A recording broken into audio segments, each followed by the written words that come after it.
भगवान सुखदेव स्वामी कहते हैं, एक बार जिसने प्रभु के चरणों में मन को लगा लिया वो यमराज की पुरी में नहीं जाता। सपने में भी यमराज उसे दर्शन नहीं देते और नरक आदि की तो फिर बात ही क्या करना। भगवान के नाम की इतनी महिमा है।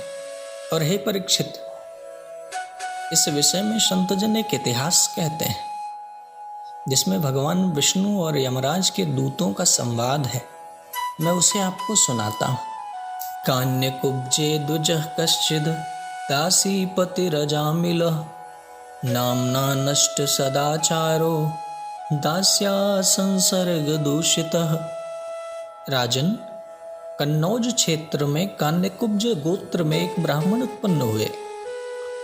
नाम था अजामिल। पंडित जी की एक पत्नी थी और एक बालक है। पंडित जी किसी नगर गए और वहां कोई नर्तकी थी वैश्या, उस पर आकृष्ट हो बैठे और ऐसा आकृष्ट हो गए उस गोरी चमड़ी पर कि उसे ब्याह कर घर ले आए। अब घर पहुंची तो उसने पहली पत्नी और बच्चे को देखा तो बोली, ये कौन है? अजामिल बोले, मेरी पत्नी है और मेरा बेटा है।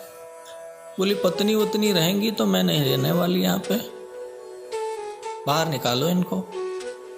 और इस वैश्या के प्रति इतनी आसक्ति कि पत्नी और बच्चे को निकाल दिया, घर के बाहर कहीं आश्रय दे दिया, वो वहां रहने लगे और इस वैश्या के साथ पंडित जी घर में रहने लगे।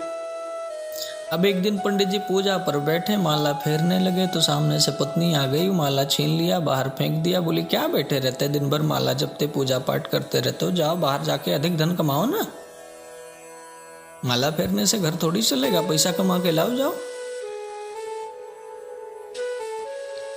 अजामिल के विचारों में उस दासी के संसर्ग से परिवर्तन हो गया।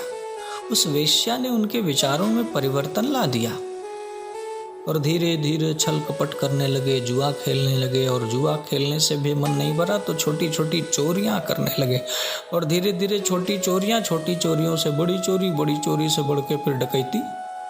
डाकू बन बैठे, बड़े दुर्दांत डाकू। इधर उधर जिस तरफ निकल जाए उस तरफ की सारी बाजार बंद। लोगों को सताने लगा, डराने लगा लोगों। नितांत विप्रादमी एक दुर्दांत डाकू बन गया। दासी के संबंध से उसके विचार दूषित हो गए और समाज में इतनी दहशत कि उसे अच्छे मार्ग पर लाने वाला कोई मिलता ही नहीं। सब डरते, कौन जाए समझाने, गला काट दे। अब संतों की कोई मंडली उधर से जा रही थी, रास्ते में अजामिल का गांव पड़ा और उसी समय हो गई संध्या। तो संतों ने विचार किया, किसी भक्त के यहाँ रुकेंगे, रात्रि प्रवास करेंगे और प्रातःकाल यहाँ से प्रस्थान कर जाएंगे। गांव में कोई आदमी दिखा तो उन्होंने पूछ लिया कि भैया यहाँ इस गांव में कोई भगत आदमी रहता है, उसके घर का पता बता दो। अब वो आदमी ठहरा दुष्ट। उसने मनी मन सोचा, सोटा उठाया, लंगोटी पहन के चल देते हैं, जहाँ देखो वहाँ साधु बने फिरते रहते, आ जाते खाने पीने मौज बनाने। ऐसे भगत के घर भेजूंगा, जिंदगी भर याद रखोगे। सो उसने अजामिल के घर का पता बता दिया और महात्माओं से बोला, इस दरवाजे पे जाना, महात्मन बहुत बड़ा भक्त है, बड़ी सेवा करेगा, सुंदर भोजन, अच्छे अच्छे पदार्थ मिलेंगे, अच्छी सेवा मिलेगी और अच्छी दक्षिणा भी मिलेगी। अब बेचारे भोले संत, उनको क्या पता ये मजा ले रहा है। सो पहुंच गया अजामिल के घर का पता पूछते पूछते उसके घर पे और सामने कोई वटवृक्ष था, उसी के आसपास अपना पांडाल लगा दिया, धूना जला दिया और वहीं पे अपना झंडा गाड़ दिया। आवाज दी, अरे भैया भगत जी, अजामिल कहाँ हैं आप, बाहर निकलिए, आपके घर तो संतों की मंडली पधारी है। अब अजामिल तो घर पे था नहीं। उसकी पत्नी बाहर आई और पत्नी बाहर आई तो शिष्यों ने उससे निवेदन करते हुए कहा, देवी गुरुजी पधारे हैं, आज आपके घर विश्राम होगा, यही भोजन प्रसाद होगा, भंडारा होगा, प्रातःकाल हम लोग वृंदावन की तरफ जाएंगे। कहाँ है भक्तराज अजामिल? अब पत्नी ने सोचा किसी ने इनको बरगला दिया, हाथ जोड़ते हुए गुरुजी के चरणों में गिर पड़ी और रोते रोते बोली, गुरुदेव आप गलत घर में पधार गए। मेरे घर का अन्न तो इतना शुद्ध है ही नहीं कि मैं आपको उससे भोजन करा सकूं। अन्न तो छोड़ दीजिए, मेरे घर का जल भी इतना पवित्र नहीं कि मैं आपको एक लोटा जल भी दे सकूं। भोजन और भंडारा तो बड़े दूर की बात है महात्मन, किसी ने आपको गलत पता बता दिया। गुरुदेव, मेरा पति तो डाकू है, संतों का अपराधी है। संत बोले, कोई बात नहीं बेटी, हम लोग अगले गांव चले जाएंगे।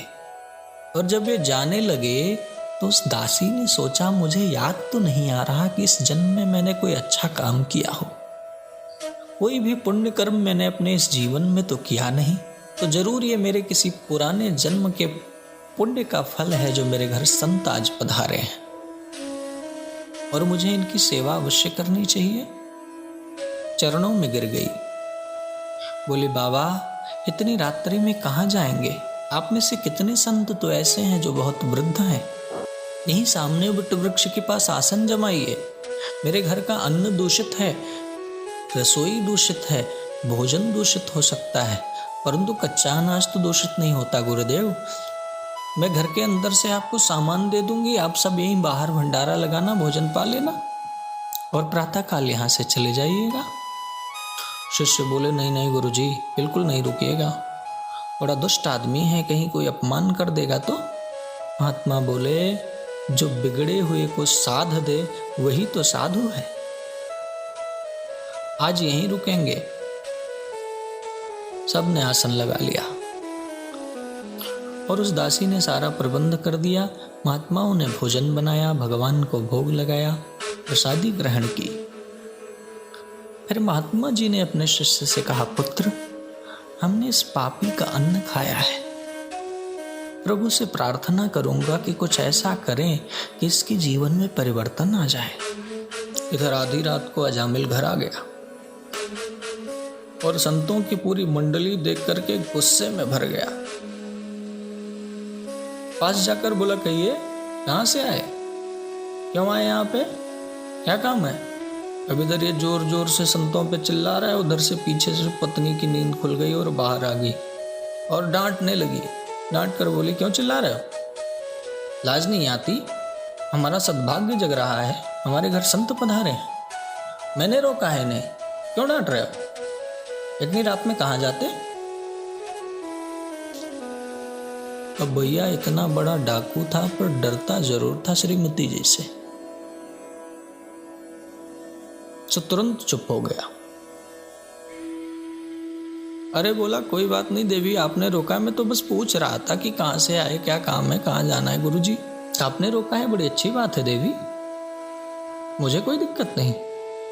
अच्छा, प्रातःकाल जब गुरुजी लोग जाने लगे तो उन्होंने अजामिल को अपने पास बुलाया और कहा, अजामिल वत्स, हमने तुम्हारे यहाँ भोजन ग्रहण किया है, विश्राम किया है, और भोजन आदि करने के बाद संतों को दक्षिणा दी जाती है, सो हमें भी दक्षिणा दो। बोला, हमसे दक्षिणा? भूतों से पूत मांगते हो? अरे महाराज जी, आपने जो ये दंड कमंडल ले रखा है ना, इसको मैं छीन नहीं रहा हूं, यही मेरी सबसे बड़ी दक्षिणा है। बड़े आए दक्षिणा वाले। संतों ने कहा, नहीं नहीं, हमें दक्षिणा में कोई द्रव्य नहीं चाहिए वत्स,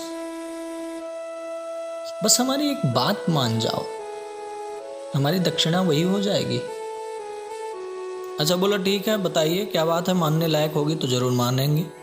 संत बोले, तुम्हारे कितने बेटे हैं? बोले, देखो 9 बच्चे हैं मेरे पास और 10वां होने वाला है। तो संतों ने कहा, बेटा, जो तुम्हारा 10वां पुत्र होगा उसका नाम नारायण रख देना, बस इतनी सी मेरी दक्षिणा है। बोले, ठीक है, नाम तो रखना ही है, नारायण रख देंगे, चलो कोई बात नहीं, रख देंगे, जाओ।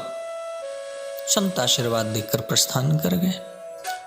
तस्य प्रवयसः पुत्रा 10 तेषां तु यो वमः बालो नारायणो नाम्ना पित्रोषिदयितो भृशम। तो उसने अपने 10वें पुत्र का नाम नारायण रख दिया। अच्छा, छोटा बेटा है ना, तो जरा दुलार भी ज्यादा है उसका, बहुत प्यार करता उसे। अरे बेटा नारायण, कहाँ गए? जरा मेरे पास तो आना, अरे बेटा नारायण जरा इधर आना, अरे बेटा नारायण जरा ये सामान तो उठा देना। ऐसे ऐसे करके दिन रात बुलाता उसे। और कहते हैं मृत्यु का समय जब निकट आया और जब यमराज के दूत उसे पकड़कर ले जाने लगे तो उन डरावने दूतों से डरकर पास में ही खेल रहे अपने बालक नारायण को उसने जोर से पुकारा, अरे अरे बेटा नारायण बचाओ बचाओ, ये लोग मुझे कहीं पकड़ के ले जा रहे हैं, अरे नारायण बेटा बचाओ बचाओ, अरे नारायण बचाओ, अरे नारायण बचाओ। जोर जोर से चिल्लाने लगा। अब जब वो जोर जोर से चिल्ला रहा है अरे नारायण बचाओ, अरे नारायण बचाओ, तो भगवान नारायण के पार्षद वहां पर पधारे और यमराज के दूतों से कहा, छोड़ो, कहाँ ले जा रहे हो उसे, छोड़ दो। यमराज के दूतों ने कहा, हम भी धर्मराज के सेवक हैं, इन्हें ले जाने का हमें आदेश मिला है, इसे यमपुरी ले जा रहे हैं। भगवान के पार्षदों ने कहा, अच्छा तुम लोग धर्मराज के पार्षद हो तो बताओ धर्म का लक्षण क्या है, धर्म का तत्व क्या है, दंड का पात्र कौन है और दंड कैसे दिया जाता है। वेद प्रणहितो धर्मो वेद्धर्मस्तु दुपर्ययः, वेदो नारायण साक्षात स्वयंभूरिति शुश्रुम। दूतों ने कहा, वेदों ने जिन कर्मों का विधान किया है वो धर्म है और जिनका निषेध किया है वो अधर्म है, क्योंकि वेद साक्षात भगवान के स्वरूप हैं। सो वेदों ने जिन कर्मों को कहा है कि करो वो धर्म है और जिनका निषेध किया ये नहीं करना वो अधर्म है। भगवान के पार्षद बोले, अच्छा ठीक है, जब वेद साक्षात भगवान का स्वरूप है और उन्हीं भगवान का इसने नाम स्मरण किया तो फिर इसे कैसे ले जा सकते हो। दूत बोले, इसने नारायण को थोड़ी पुकारा, इसने तो बेटे को पुकारा है, भगवान को थोड़ी याद किया इसने। सांकेत्यम पारिहास्यम वा स्तोभम हेलनमेव वा वैकुंठ नाम ग्रहणम अशेषागहरम विदुः। अरे भैया, प्रभु का नाम जिसने संकेत में भी लिया हो उसका भी कल्याण हो जाता है।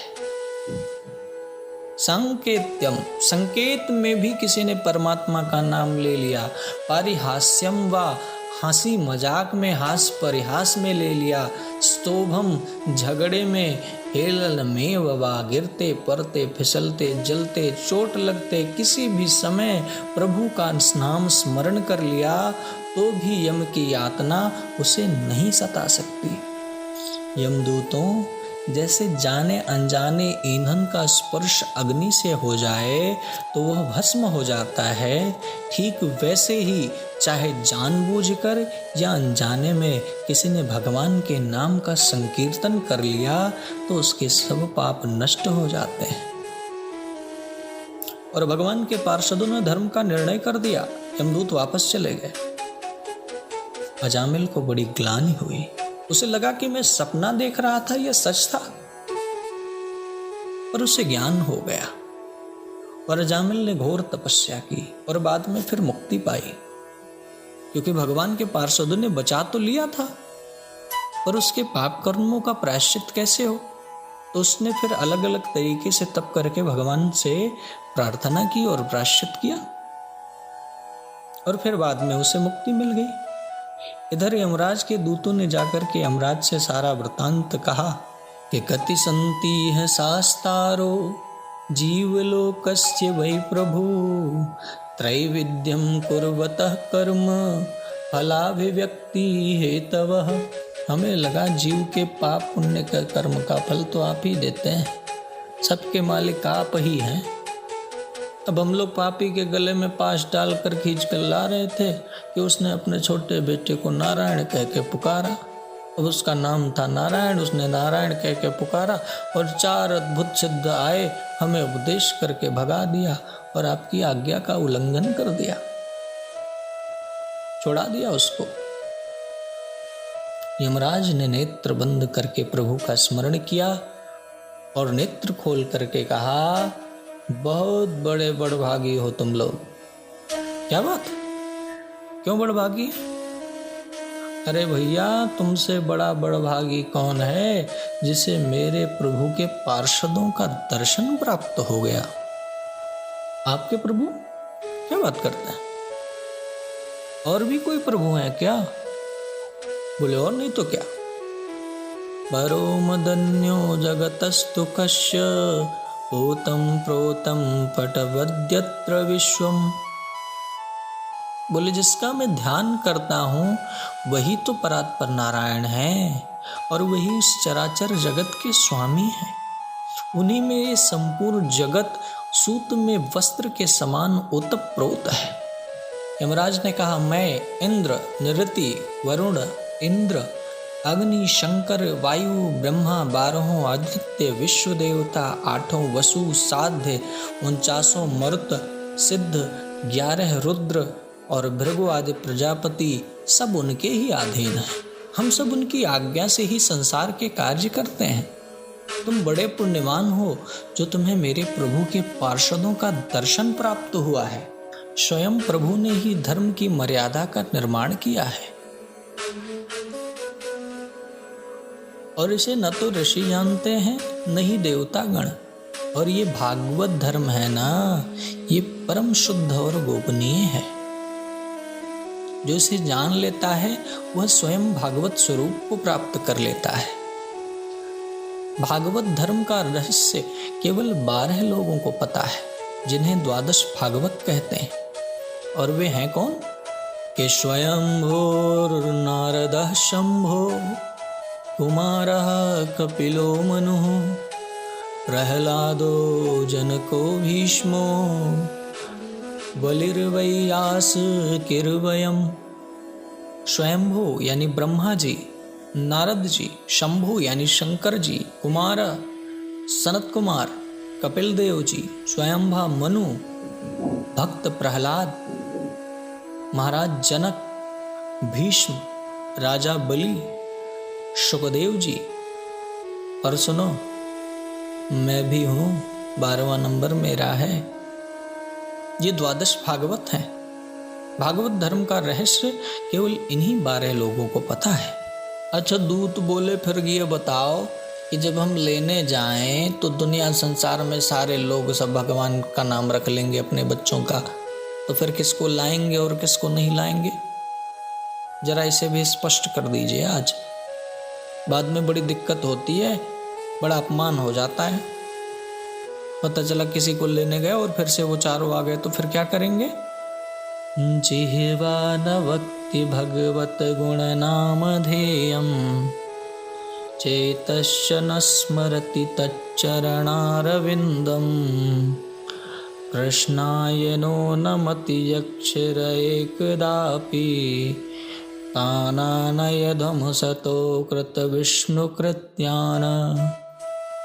जिसकी जिह्वा एक बार भी कृष्ण के नाम का उच्चारण नहीं करती, उसको पकड़कर जरूर लाना। जिसका चित्त एक बार भी कृष्ण के चरणों में नहीं लगता, उसे जरूर लाना। जिसका सिर एक बार भी कृष्ण के चरणों में नहीं झुका, उसको छोड़ना बिल्कुल नहीं, उसे ले आना। और सरल भाषा में कहें, जो कथा सुने, कीर्तन करे, भजन करे, उसे नहीं लाना। यमराज ने परमात्मा से क्षमा प्रार्थना की और उनको नमन किया। नाम महिमा के अंतर्गत परम गोपनीय रहस्य भगवान शुकदेव जी ने राजा परीक्षित को सुनाया। और ये परम जो गोपनीय रहस्य है, इसको उन्हें स्वयं अगस्त्य भगवान ने सुनाया था।